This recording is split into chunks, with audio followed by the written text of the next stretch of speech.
Welcome back to another episode of Living in the Algarve. Whether this is your first time or if you are a return viewer, thank you for tuning in to this episode. So on today's episode, we are going to cover the 5 pros and cons of living in the Algarve. Do not make any decisions about moving to the Algarve before you watch this episode.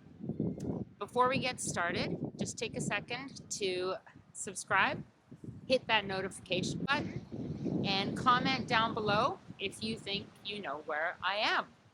So let's dive right in. Pro number 1. Here in the Algarve, we boast 150 kilometers of pristine beaches, dramatic cliffs, hidden coves, golden sandy beaches, and lush verdant mountains. And we've got 300 days of sun to enjoy it all. Pro number 2, quality of life. Here in the Algarve, we have a Mediterranean climate, which means that we've got abundant sunshine, clean air, and this really offers an opportunity to live a healthy lifestyle. You can go swimming on award-winning beaches, do a round of golf on championship golf courses, walking on one of the many trails, hiking in the Monchique Mountains. Plus, you've got access to excellent public and private top-notch healthcare facilities. Pro number 3, great access to diverse real estate options. Whether you're looking for a trendy little apartment in a bustling town where you can walk anywhere, or you're looking for a traditional luxury villa nestled in the mountains, or if you're looking for a little beach cottage, the Algarve has something for every taste. Pro number 4, vibrant culture and lifestyle. The Algarve has a very large expat community along with Portuguese locals, and there's always something happening, from lively festivals to local fairs, from access to gourmet dining and Michelin star restaurants to world-class entertainment. There are theaters, museums, and there's always workshops going around in the local councils that have access to arts and crafts workshops and literary seminars. There's lots of diversity. It's a very multicultural region, and you'll feel right at home. Pro number 5. In comparison to a lot of other European destinations, the Algarve still has a relatively affordable cost of living. Now, when I say relatively, it's because, of course, it depends on each person's individual budget. This makes it a really attractive option for expats, retirees, and digital nomads. You can access fresh, affordable seafood and produce and dine at many local restaurants that have great deals going on various times of the week. In terms of housing and utilities, they're also much more affordable than other comparable places throughout Europe. So basically, you've got a higher standard of living without breaking the bank. If you're familiar with the Algarve and you think I've missed anything on my top 5 list, comment down below. Let me know. Let me know what else you think is fantastic about the Algarve. Let's dive right into our cons. Con number 1, tourism traffic.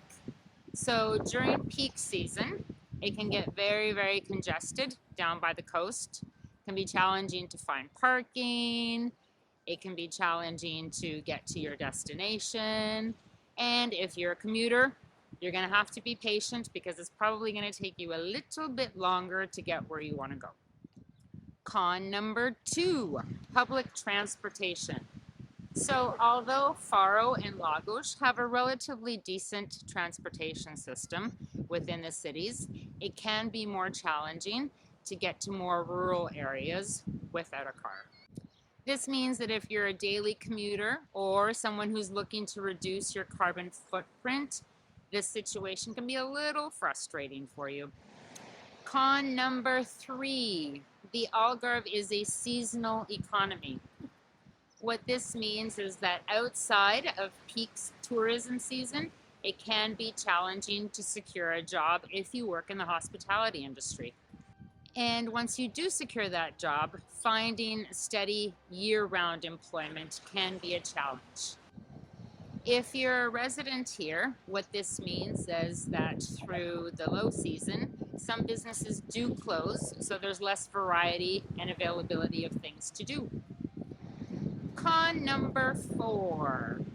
Although English is widely spoken throughout the Algarve region, Portuguese is the official language, and Portuguese has been reported to not be the easiest language to learn.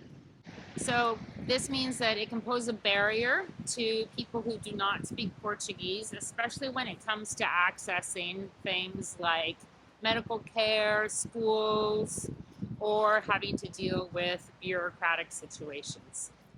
Con number 5, property prices.